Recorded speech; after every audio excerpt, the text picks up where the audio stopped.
فأنا ناصح لإخواني بالصدع بالحق تبيض وجوههم. السكوت في مسألة الحزبية يضرها، فاصدع بما تؤمر وأعرض عن المشركين. سلامي على دماج ورجالها والشيخ يحيى ودار العلم يا سعد بانيها.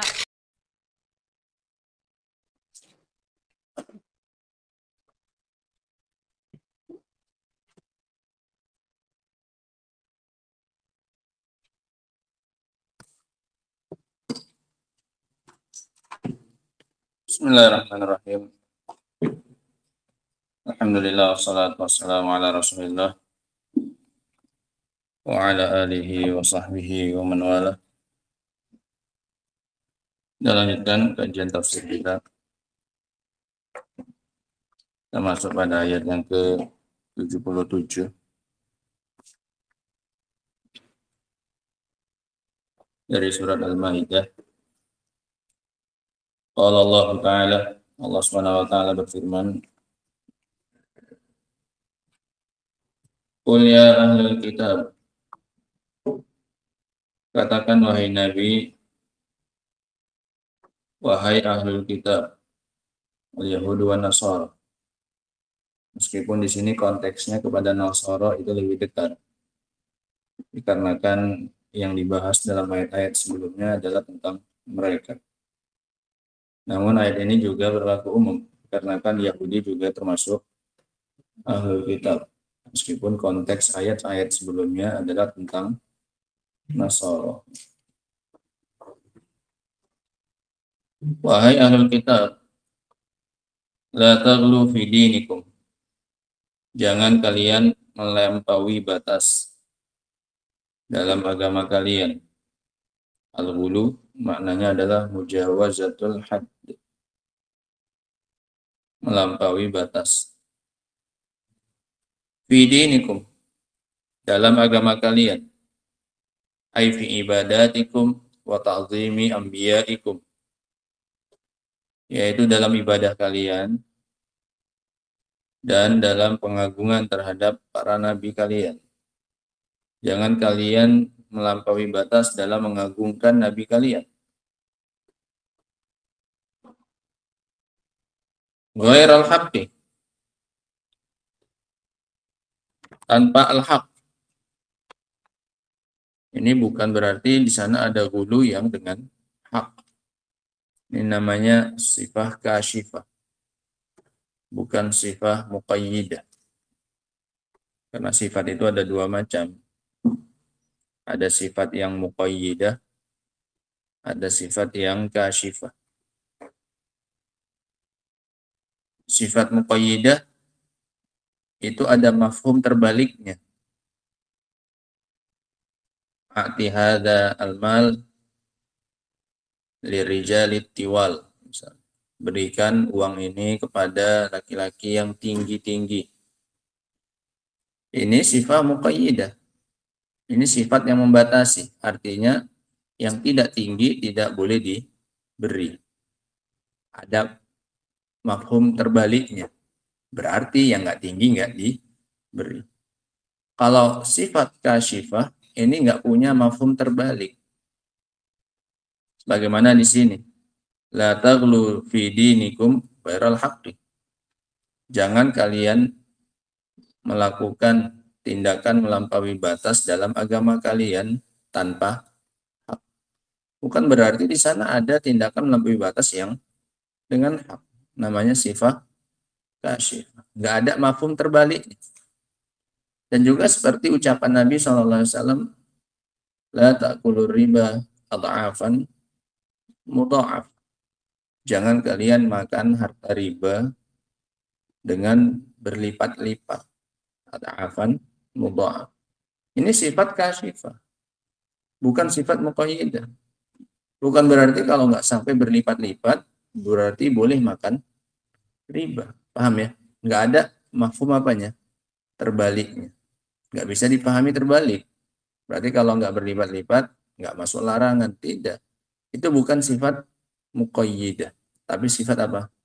Kasyifah. Semua tindakan hulu melampaui batas itu tanpa hak. Paham ya? Tidak ada satupun tindakan yang melampaui batas yang dilakukan dengan hak, itu enggak ada. Sehingga ini mana ayatnya? La taghlu fi dinikum ghairal haqqi. Jangan kalian gulu melampaui batas dalam agama kalian, terutama dalam pengagungan kalian terhadap para nabi kalian, yang mana itu semua adalah tanpa hak. Wala tattabi'u ahwa'a qaumin, dan janganlah kalian mengikuti keinginan-keinginan hawa nafsu al-mukhalifah lisyar. Yang dimaksud dengan ahwa ini jamak dari hawa. Yang dimaksud adalah hawa nafsi al-mukhalifah lisyar, hawa nafsu yang menyelisihi syariat. Ini konotasinya udah pasti jelek kalau hawa nafsu itu. Innan nafsa la'ammaratun bisu. Sesungguhnya jiwa itu akan senantiasa menyuruh kepada yang jelek. Sehingga masalahnya itu jiwanya. Sehingga hawa nafs, ini hawa nafsu kalau jadi bahasa Indonesianya. Kalau bahasa Arabnya hawa nafsi. Indonesia kan jadi hawa nafsu. Padahal salah tuh. Harusnya nafsi, mudhaf ilaih. Ya kan? Hawa nafsi. Indonesia nggak tahu mudhaf ilaih jadi apa? Hawa nafsu. Aslinya apa bacanya? Nafsi, mudhaf ilaih, ya kan? Hawa nafsi, keinginan jiwa. Sama orang Indonesia suka-suka ya hawa nafsu. Bahasa Indonesia kok. Sehingga yang dimaksud adalah keinginan jiwa yang menyelisihi. Nah, hawa nafsunya siapa? Qaumin, suatu kaum. Yang dimaksud di sini adalah ahbarahum, yakni ahbarahum wa ruhbanahum. Yang dimaksud di sini adalah ahli ibadah mereka dan ulama mereka. Kaum di sini yang diperintahkan jangan diikuti, jangan kalian ikuti hawa nafsu suatu kaum. Kaum yang dimaksud di sini adalah ulama mereka dan ahli ibadah mereka. Ahbaruhum wa ruhbanuhum. Jangan ikuti hawa nafsunya mereka. Qad dallu min qabl. Mereka sudah sesat sebelumnya. Jadi jangan diikuti orang yang tersesat. Itu alasannya Allah melarang mereka untuk mengikuti ulama dan ahli ibadah mereka yang telah sesat. Karena mereka telah sesat. Bukan berarti nggak boleh mengikuti ulama, nggak boleh mengikuti ahli ibadah, bukan. Tapi karena mereka telah sesat, maka jangan diikuti. Wa adallu katsira. Tidak hanya diri mereka yang sesat, mereka juga menyesatkan banyak orang. Wa adallu katsira, dan mereka menyesatkan banyak orang. Wa dallu an sawa'is sabil, dan mereka telah tersesat dari jalan yang lurus. Qala Syekh Abdurrahman bin Nasir As-Sa'di rahimahullah, yaqulu ta'ala li nabiyhi, Allah Ta'ala berkata kepada nabinya sallallahu alaihi wasallam, qul ya ahlal kitab, katakan wahai nabi, wahai ahlul kitab, la taghlu fi dinikum ghairal haqqi, janganlah kalian gulu, jangan kalian melewati batas dalam agama kalian yang mana itu adalah tanpa hak. Aila tatajawazu, jangan kalian melewati. Wa ta'addu, sama. Al-haqqa ilal batil, jangan kalian melewati kebenaran sehingga kalian pindah ke mana? Kebatilan. Itu maknanya. Jangan langkahi al-haq sehingga kalian pindah kepada kebatilan. Wa dzalika kaqaulihim fil masih. Di antara bentuk gulunya mereka itu adalah seperti ucapan mereka tentang Al-Masih Isa bin Maryam. Ma taqaddama hikayatuhu anhum, yang telah lalu penukilannya dari mereka. Mereka mengatakan innallaha huwa Isa bin Maryam, atau Allah thalithu tsalatsa. Mereka mengatakan bahwasanya Isa menyatu atau Allah menyatu dengan diri Isa, atau mereka menyatakan bahwasanya Allah adalah satu dari tiga. Wa kaquluhum fi ba'dil masyayikh ittiba'an li ahwa'i qaumin, dan juga seperti hulunya mereka terhadap sebagian syekh, sebagian guru, dalam rangka mengikuti li ahwa'i qaumin, mengikuti hawa nafsu suatu kaum, qad dallu min qabl, yang telah sesat sebelumnya, ay taqaddama dhalaluhum, yang telah berlalu kesesatan mereka sebelum atba', Al-matbu udah sesat duluan. Sebelum pengikut, yang diikuti sudah sesat duluan. Wa adallu katsira. Alasan yang kedua kenapa mereka jangan diikuti, karena mereka telah menyesatkan banyak orang. Ai minan nas, katsiran minan nas, banyak dari manusia. Bid'awatihim iyahum ila ad-din alladzi hum alaih. Dengan cara mereka mengajak kepada agama yang mereka berada di atasnya. Ini bentuk mereka menyesatkan orang lain. Caranya bagaimana? Dengan mengajak orang lain masuk ke dalam agama yang mereka jalani di atasnya. Paham ya?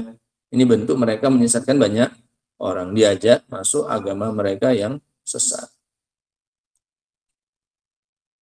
Wa dhallu an sawa'is sabil, ay qasdis sabil.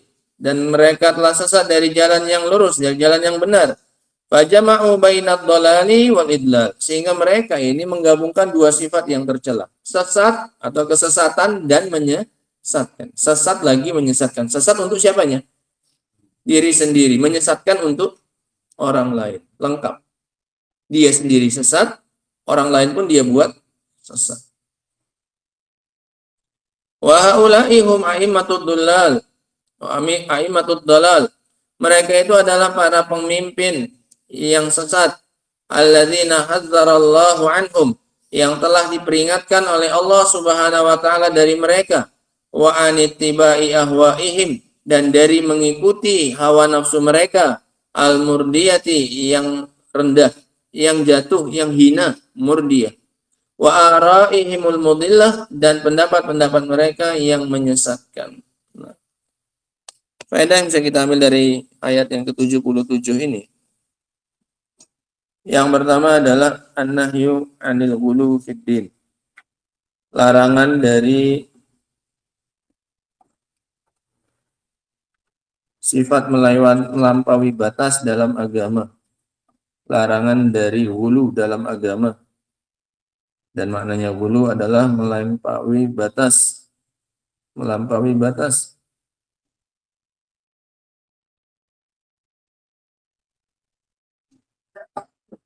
Ya rahmatullah. Faedah yang berikutnya, kullul ghulu bi ghairi haqqin. Setiap tindakan yang melampaui batas pasti tanpa hak. Pasti tanpa hak. Sehingga mana jangan kalian melewati al-haq kepada kebatilan. Ghairal haqqi, bukan berarti di sana ada tindakan ghulu yang dengan al-haq. Semua tindakan ghulu pasti tanpa al-haq, tanpa kebenaran dilakukan. Faedah yang berikutnya, jam'u ahlil kitab bainad dhalali wal idlal. Ahlul kitab menggabungkan dua sifat yang tercela, sesat lagi menyesatkan. Ahlul kitab menggabungkan dua sifat yang tercela, sesat dan menyesatkan orang lain. Sesat dan menyesatkan orang lain.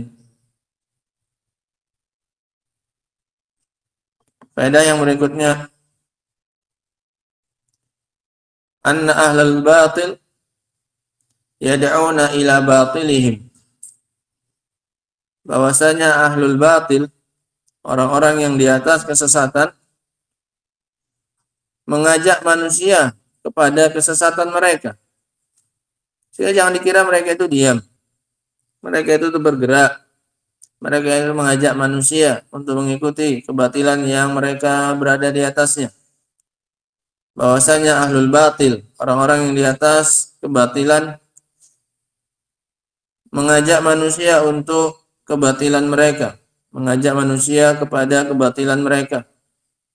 Fa ahlus sunnati wal jamaah yang bagi an yakunu ahrasa minhum fi da'wati ila al-haq alladhi hum alaih.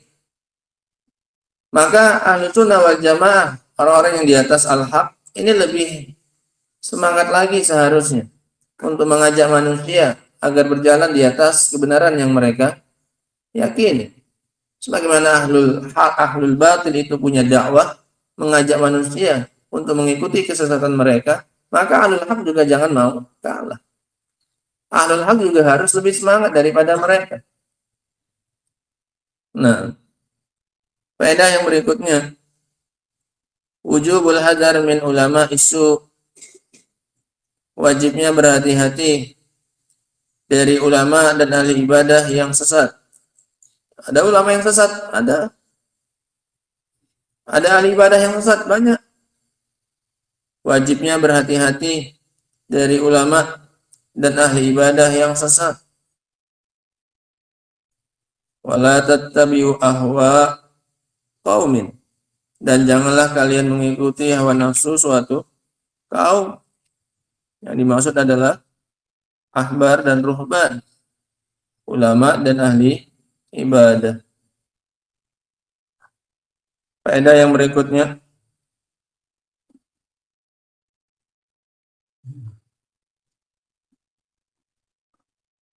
itsbatul ikhtiyar lil insan wa annahu laisa majburan ala fi'li. Penetapan adanya pilihan bagi manusia dan bahwasanya dia tidak dipaksa atas perbuatannya. Penetapan adanya pilihan bagi manusia, punya pilihan, bisa milih. Penetapan adanya pilihan bagi manusia, wa annahu laisa majburan ala fi'li, dan dia tidak dipaksa atas perbuatannya. Ini dari sisi perbuatan tersebut Allah sandarkan kepada mereka. Qad dallu. Ini satu. Siapa yang sesat? Mereka. Menunjukkan yang melakukannya adalah mereka. Buktinya perbuatannya disandarkan Allah kepada mereka. Satu. Yang kedua, al-idlal, penyesatan. Wa adallu katsira. Siapa yang menyesatkan? Mereka. Karena hasil pilihan mereka lah perbuatan menyesatkan itu, makanya dikatakan itu perbuatan siapa? Mereka. Bukan Allah yang melakukan itu pada mereka sehingga mereka terpaksa mau nggak mau harus menyesatkan orang lain. Mafhum ya, Pak ya? Nah, sehingga ini bantahan bagi Jabriyah. Kaidah yang berikutnya, ar-raddu 'alal Jabriyah. Bantahan bagi kelompok al-Jabriyah. Jabriyah itu meyakini bahwasanya manusia tidak punya ikhtiar, nggak punya pilihan atas perbuatannya. Manusia itu hanya bagaikan kapas yang diterbangkan oleh angin.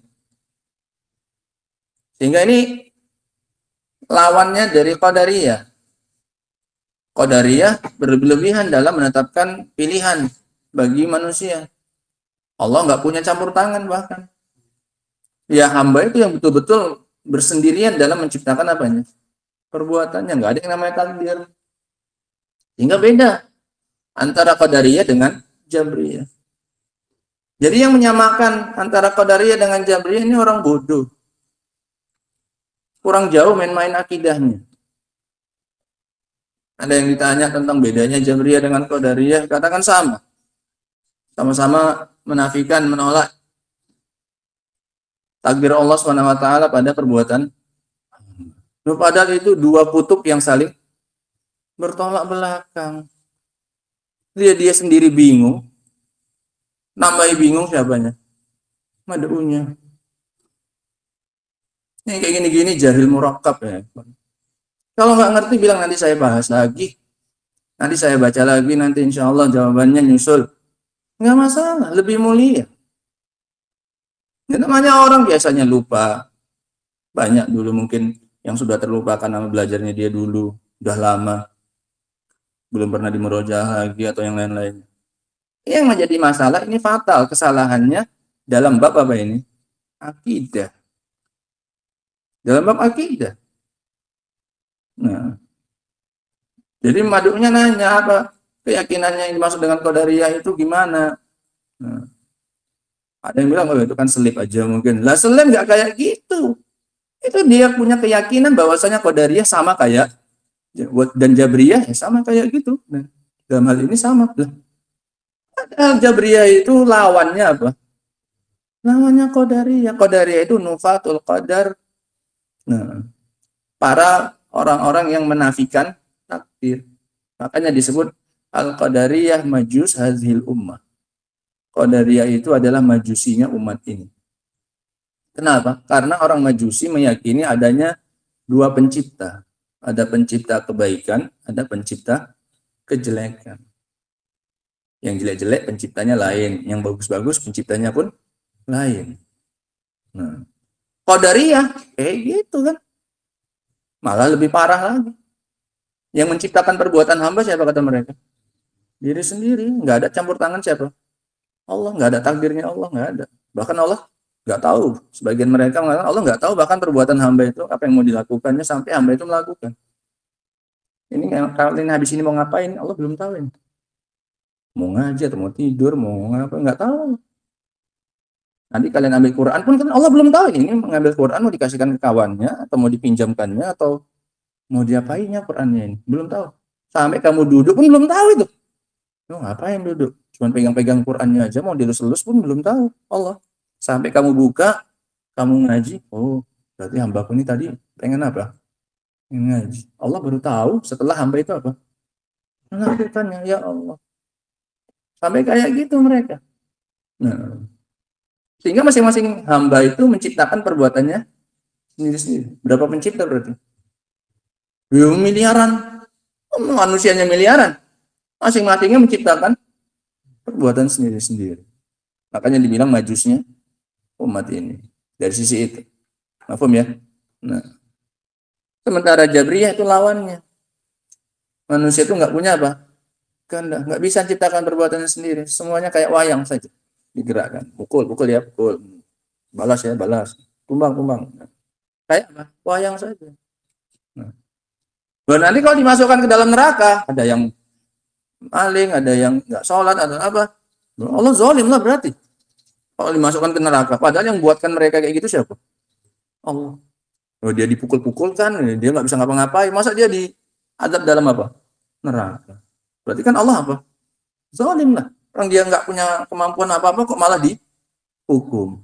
Nah, sehingga ini pentingnya belajar akidah ya. Makanya dalam faedah-faedah kita ini kalau selalu ada faedah yang terkait dengan akidah, kita sisipkan di situ. Supaya kita ini belajar akidah yang benar dan bisa mendakwahkan akidah yang benar.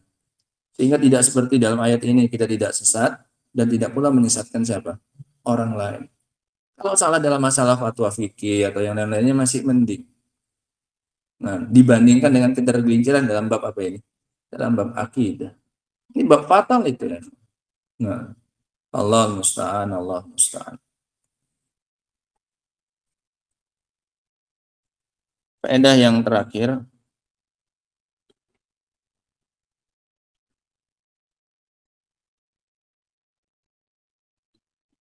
atau dua sebelum terakhir, ahbar ahli kitab wa ruhbanuhum qad dallu anil haq. Bahwasanya ulama dan ahli ibadah ahli kitab telah sesat.